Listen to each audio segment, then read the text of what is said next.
I've been asked to talk about the problems of physical or corporal punishment in Japan. Physical or corporal punishment in Japan is a problem that does exist, in particular in sports activities, in sports clubs, where teachers feel that slapping or pushing or that kind of behavior would help students improve in their skills.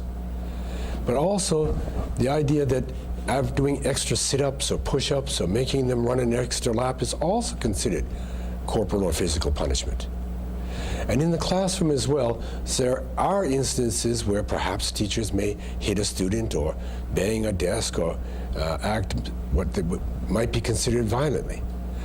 However, there are also the problem that students are asked to leave a classroom is also considered a physical removal of the student, so therefore part of physical or corporal punishment. At the same time, there's a problem that parents are concerned with, the problem of bullying. Bullying in class by other students and fighting in class by students is something that does happen relatively frequently. And for the students who are bullied, it makes it very difficult to study, and it makes it very hard for them to come to school. I believe that something must be done in order to help the students that are being bullied. And if a teacher can only say, please stop that, when a student is beating another child or hitting another child, is often not enough. The student needs, when students are fighting, the students need to be removed from the class, separated, and talked to.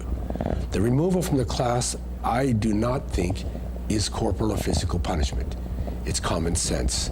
To have two students fighting in a class or disrupting the class for the whole time means that education cannot happen.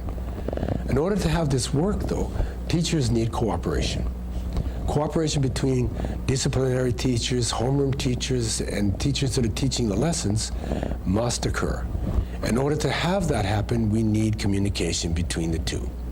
Some schools in other countries have what are called intercoms or interphones, where a teacher in a class, when students are fighting, can call for assistance. Other teachers from the disciplinary section or the homeroom teacher could come and ask the students to be removed. While the teacher is still teaching the class, teachers could assist and find out why the students are fighting and calm them down and correct the problem. This is something that requires cooperation and understanding. And the concept that physical punishment encompasses such a wide variety of things, even to the point of asking a child to leave a classroom, means that the meaning of the word physical punishment, a definition, is required. I also believe that if a teacher hits or punches or kicks a student, that is an act of violence and should not be allowed. However, if a student is asked to leave the room for the sake of having the classroom being in order, and if in the classroom a student is fighting and the teacher asks them to stop and they don't, the teacher should have the ability to stand between them and stop a fight.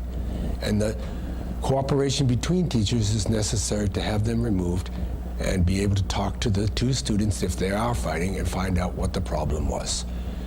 A regular teacher who's teaching a classroom would lose all of that classroom time, and that's not good sense.